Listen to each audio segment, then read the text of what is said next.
नेपाल सरकार वैदेशिक रोजगार बोर्डको सचिवालय र रेडियो नेपालको सहकार्यमा तयार पारिएको रेडियो कार्यक्रम वैदेशिक रोजगारी।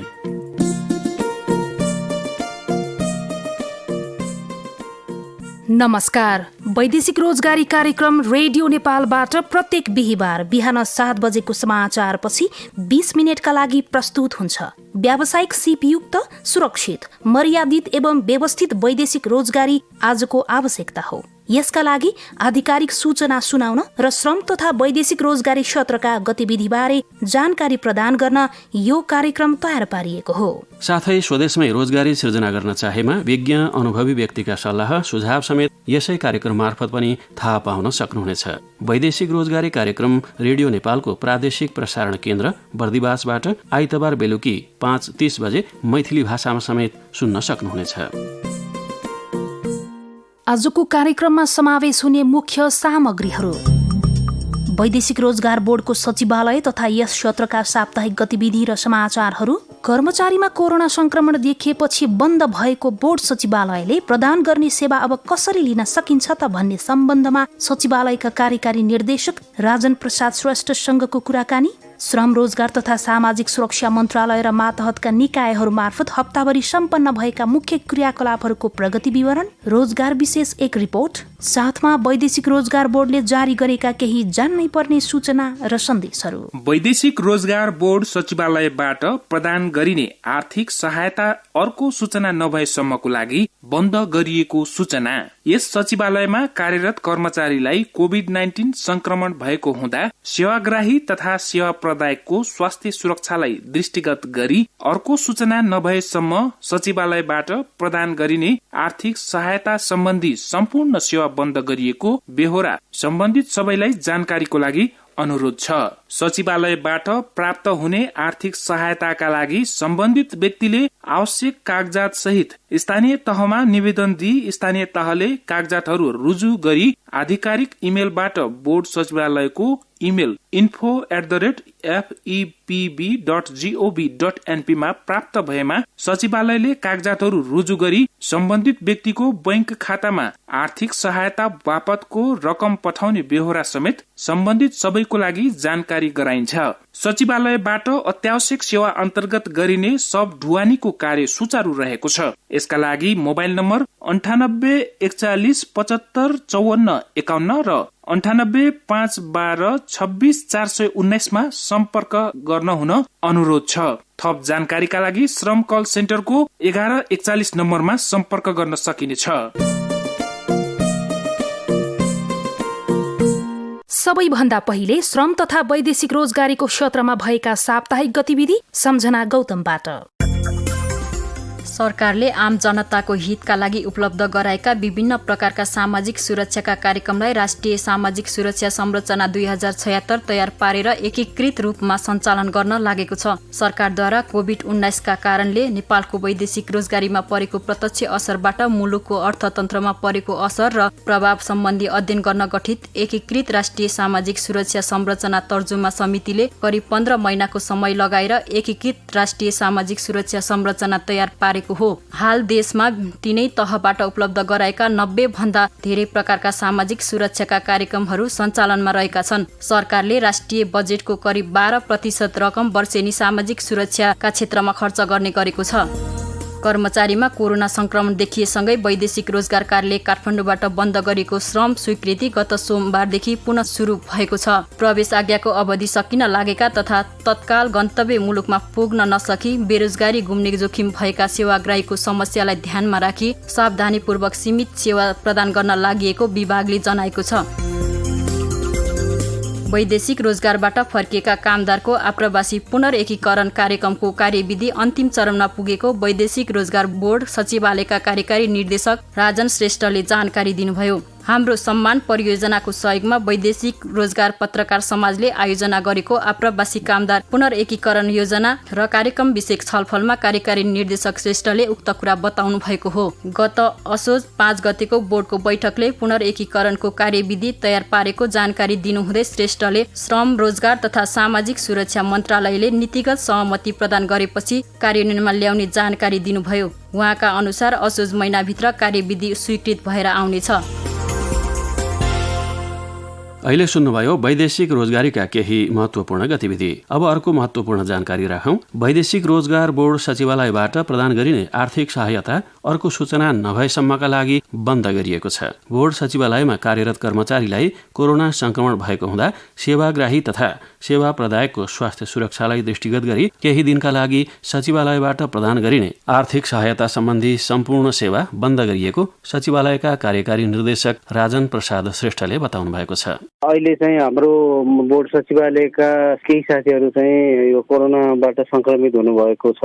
केही साथीहरू अहिले आइसोलेटेड पनि हुनुहुन्छ। त्यो कारणले गर्दाखेरि अहिले अब सचिवालयमा पनि त्यो संक्रमण थप फैलिन नपाओस्, सेवाग्राहीहरू विभिन्न जिल्लाबाट आउनुहुन्छ, हाम्रो कारणले उहाँहरूलाई पनि त्यो संक्रमण फैलिन नपाओस् भनेर हामीले केही समयको लागि चाहिँ सचिवालयबाट आर्थिक सहायता दिने काम बन्द गरेका छौँ। हामीले के पनि अनुरोध गरेका छौँ भन्दाखेरि सचिवालयबाट आर्थिक सहायता दिने काम बन्द गरिए तापनि आर्थिक सहायताको लागि निवेदन दिन चाहिँ सम्बन्धित गाउँपालिका वा नगरपालिका मार्फत चाहिँ यदि निवेदन दिनुभयो भने त्यो निवेदन हामीले स्वीकार्छौँ र त्यसमा चाहिँ अब उहाँहरूले आफ्नो बैंक खाता नम्बर, बैंकको विवरण सहित स्थानीय तहको सिफारिस, किटानी सिफारिस सहित चाहिँ हामी कहाँ आएको अवस्थामा पनि हामीले चाहिँ त्यसरी निवेदन स्वीकार गरेर सम्पूर्ण कागजातहरू यदि मिलेको अवस्थामा उहाँहरूको बैंक खातामै त्यो रकम हामीले सिधै ट्रान्सफर गरिदिने भनेर चाहिँ निर्णय गरेका छौँ। पहिलो कुरा। दोस्रो कुरा चाहिँ यो अत्यावश्यक सेवा यो जुन शव ढुवानीको छ, शव ढुवानीको काम चाहिँ हामीले सुचारू नै गरेका छौँ। तर त्यसको लागि सेवाग्राहीहरू सचिवालयमा आउनु पर्दैन। हाम्रो इमेल एड्रेस अथवा हाम्रो 1141 श्रम कल सेन्टर छ, 1141 मार्फत त्यो सेवाको लागि अनुरोध भइ आएमा हामीले त्यो सेवा चाहिँ सुचारू गरेका छौँ। सचिवालयका साथीहरू PCR टेस्ट गरिसकेपछि जसको चाहिँ रिपोर्ट नेगेटिभ आउँछ उहाँहरूलाई आलो पालो गरेर छिट्टै पुनः सुचारू गर्ने चाहिँ सोचाइरहेको छ। सचिवालयबाट अत्यावश्यक सेवा अन्तर्गत गरिने शव ढुवानी सञ्चालन गरिएको छ।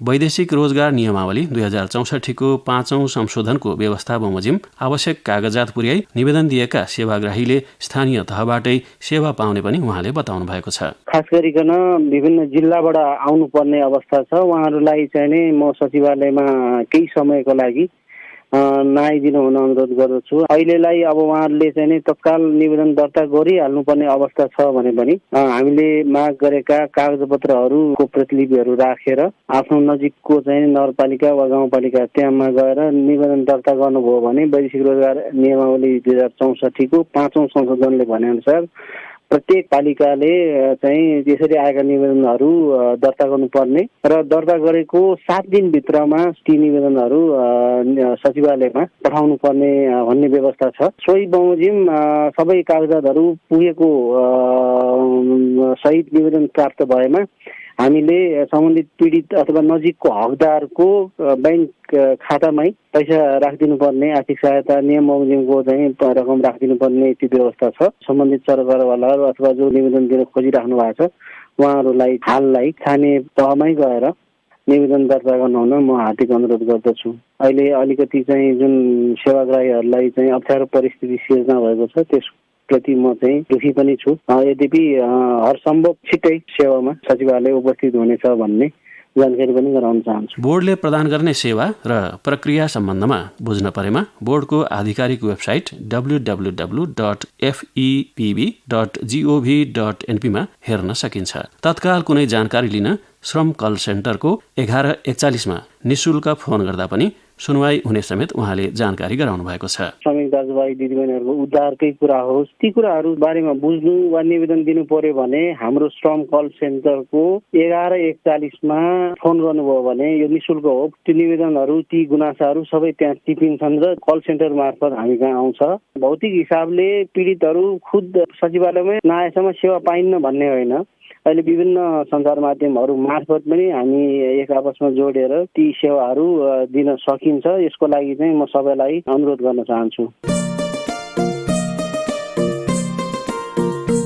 अबदेखि कार्यक्रममा हामी श्रम, रोजगार तथा सामाजिक सुरक्षा मन्त्रालय र मातहतका निकायहरू मार्फत हप्ताभरि सम्पन्न भएका मुख्य क्रियाकलापहरूको प्रगति विवरण संक्षिप्तमा प्रस्तुत गर्नेछौँ। यो महिनाको 8 गतेदेखि 15 गतेसम्मका मुख्य कामहरू हेर्दा हप्ताभरि कोभिड-19 लगायत समस्यामा परि विदेशबाट उद्धारका लागि 3,133 निवेदन प्राप्त भएका थिए भने 10,866 जनाको उद्धार गरिएको छ। त्यस्तै कल सेन्टरमा आएको 620 गुनासा मध्ये 610 जनाको सुनवाई भएको छ। वैदेशिक रोजगारीका लागि पुनः श्रम स्वीकृति लिनेको संख्या असोज 8 गतेदेखि 15 गतेसम्म 1,453 रहेका छन् भने नयाँ श्रम स्वीकृति लिनेको संख्या 142 रहेको छ। वैदेशिक रोजगार विभागतर्फ 13वटा उजुरी परेका छन्। योगदानमा आधारित सामाजिक सुरक्षातर्फको आबद्धता हेर्ने हो भने हप्ताभरि 31 रोजगारदाता आबद्ध भएका छन्।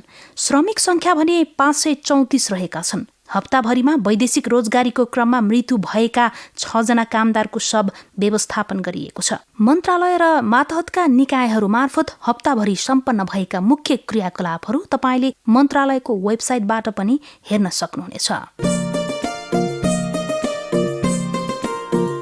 अर्घाखाँची सिमले गाउँका केही युवाहरू विदेशी भूमिमा सिकेको सिप ज्ञान र परिश्रमलाई अहिले आफ्नै गाउँठाउँमा व्यावसायिक कृषि गर्दै सदुपयोग गर्दैछन्। एक रिपोर्ट सहकर्मी कमला रसाइलीबाट। परिवारतिर बस्न पाइन्छ, आफूले जस्तो खान्छ त्यस्तै खान्छ परिवारले।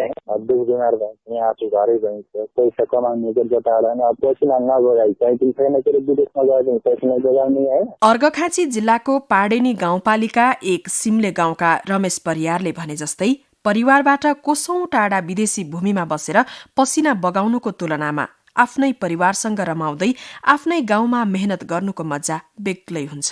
यस सिमले गाउँका केही युवाहरूले विदेशी भूमिमा केही समय बिताए। अहिले फर्केर आफ्नै गाउँठाउँमा व्यावसायिक कृषि पेसा अपनाएका छन्, जसले राम्रो आम्दानी त दिएको छ नै, परिवारको साथमा बसेर दुःख सुख बाँड्न पनि पाएका छन्। रमेशले झण्डै 7 वर्षभन्दा बढी समय विदेशी भूमि कतार र मलेसियामा पसिना बगाउनुभयो, जुन बेला थोर बहुत धन पनि कमाउनुभयो, तर परिवारको साथबाट भने विमुख हुनु पर्यो। अहिले विदेशबाट फर्केर नेपालमै केही गर्न सकिन्छ भन्ने लागेर आफ्नै गाउँ सिमलेमा व्यावसायिक रूपमा कृषि पेसा सुरु गर्नु भएको छ। सुरुमा त त्यही 1800 को बेर लिएको, अनि त्यो लिएर लगाइयो। आफ्नो खर्च त बेग्लै छ हैन। त्यही दबाईमा अब लागेला हजुरको त्यही 25-30 हजार, अब औषधि सबै मलजल गर्दाखेरि त्यति लाग्यो। सुरुवात छ अब सुन्तला पनि मस्तै लगाएर इलाको त हाम्रै मेरै घरबाट पनि जान्छ हैन। टमाटर अब हल्का हल्का कमाउँदै गइरहेको, यसैमा फेरि मटर लगाउने। हाल उहाँले आफ्नै बारीमा सुन्तला, गोलबेडा, कोबी लगायत तरकारीहरू लगाउनु भएको छ। करिब 3 रोपनी जग्गामा लगाएको सुन्तला बगैँचा र तरकारी खेतीलाई अझै विस्तार गर्ने रमेशको योजना छ। विस्तारै गर्ने भन्ने कुरो हो। यहाँ यो पनि अलिक थोरै भइरहेछ। अब अलि ठुलो बारी कसैको ठेक्कामा लिएर अनि राम्रोसँग टँडेल राख्ने सोचाइ हो। रमेश जस्तै सोही ठाउँका केशव गौतमले पनि अर्काको देशबाट नेपालमै फर्किएर कृषि पेसा नै अँगाल्नु भएको छ।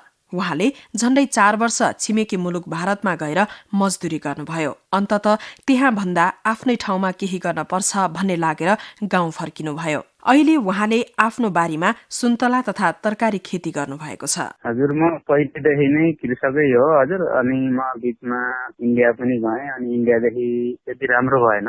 अनि अहिले घर आएर टमाटर खेती गरिरहेको। टमाटर छ, फूलकोपी छ, अनि बन्दाकोपी, अनि अहिले मटर पनि लगत्तै लगाउँदैछौँ। सुन्तला बगैँचा छ। केशवलाई अर्काको देशमा गएर काम गर्नुभन्दा आफ्नै ठाउँमा काम गर्नु राम्रो हो भन्ने लाग्छ।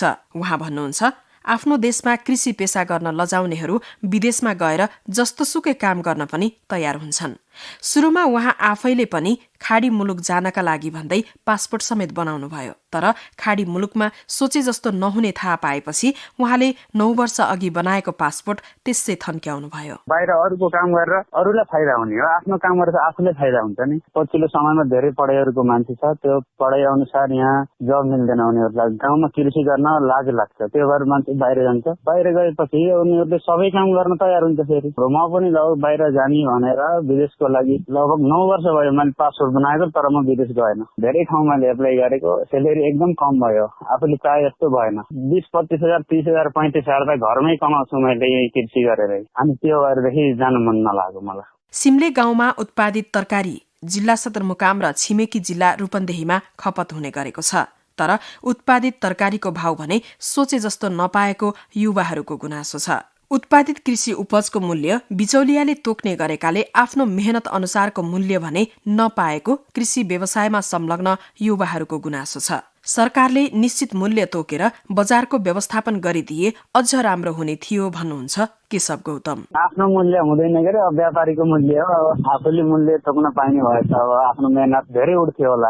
हामीले पठाउने हो बाहिर, उनीहरूले अब बजार मूल्य ल आज 20 रुपियाँ, आज 50 रुपियाँ, आज 30 रुपियाँ, 10 रुपियाँ भनिदिन्छ। अब त्यही अनुसार अब आफू चित्त बुझाउनु पर्छ। आजको भाउ यति, यो मूल्यको यतिमा तपाईँले बेच्न सक्नुहुन्छ भनेर अब कहीँ खरिद्ने होला बजार। त्यस्तो बजार हुन्थ्यो भने धेरै सजिलो हुन्थ्यो। अब हरेक अहिले त गाउँ धेरै साग सब्जीहरू उत्पादन हुन्छ। कसैले 1, 2, 4 किलो 5 किलो पनि बेच्न सक्छ साना किसानहरूले। ठुलाहरूले धेरै कुइन्टल बेच्न सक्छ। के भन्नु, सरकारले अब त्यतातिर खासै ध्यान दिए जस्तो लाग्दैन। विदेशमा होइन स्वदेशमै राम्रो कमाई गर्न सकिन्छ भन्ने ज्वलन्त उदाहरण रमेश परियार र केशव गौतम बन्नु भएको छ। उहाँहरू जस्तै अन्य युवाहरूले पनि कृषिलाई व्यावसायिक रूपमा अँगाल्न सके। धन कमाउनकै लागि खाडी मुलुकको चर्को घाममा पसिना बगाइरहनु पर्दैन। नेपालमै राम्रो आम्दानी गर्न सकिन्छ। यद्यपि उत्पादित कृषि उपजको बजार व्यवस्थापनका लागि राज्यले पनि सघाउनु पर्ने जरुरी छ। त्यसकै निम्ति बगाउँछु पसिना र खुन, पुग्यो मलाई श्रम बेची परदेशी हुन। विपत्तिमा मातृभूमि खोज्दो रहेछ मन, बोला हुन्जेल मात्रै रहेछ विदेशको धन। पौरखी छु देशभित्रै बस्छु उद्यम गरी, श्रम होइन उत्पादनै बेच्छु संसारभरि। स्वदेशमै लगाउँ सिप, विदेश जाने साटो पसिनाले भिजाउँ अब आफ्नै देशको माटो। वैदेशिक रोजगार बोर्डको सचिवालय।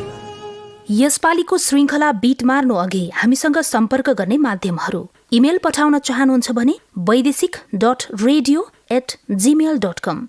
फोन मार्फत आफ्ना कुरा सुनाउन चाहनुहुन्छ भने 98 66 46 25 08। फुर्सदमा कार्यक्रम डाउनलोड गरी सुन्नका लागि www.onlineradionepal.gov.np वा वैदेशिक रोजगारी कार्यक्रमको फेसबुक पेज तथा युट्युब च्यानलमा जानुहोला। आफ्ना जिज्ञासाहरू पनि पेजमा राख्न सक्नुहुनेछ। आजलाई वैदेशिक रोजगारी कार्यक्रम यति नै। वैदेशिक रोजगार बोर्डसँगको सहकार्यमा तयार पारिएको यो कार्यक्रम रेडियो नेपालको प्रादेशिक प्रसारण केन्द्र बर्दिवासबाट हरेक आइतबार बेलुकी 5:30 बजे मैथिली भाषामा समेत सुन्न सक्नुहुनेछ। आजलाई हेमन्त उप्रेती, सम्झना गौतम, विजय यादव र अमर ध्वज लामा सहित म मनुका कुँवरलाई पनि आज्ञा दिनुहोस्। नमस्ते।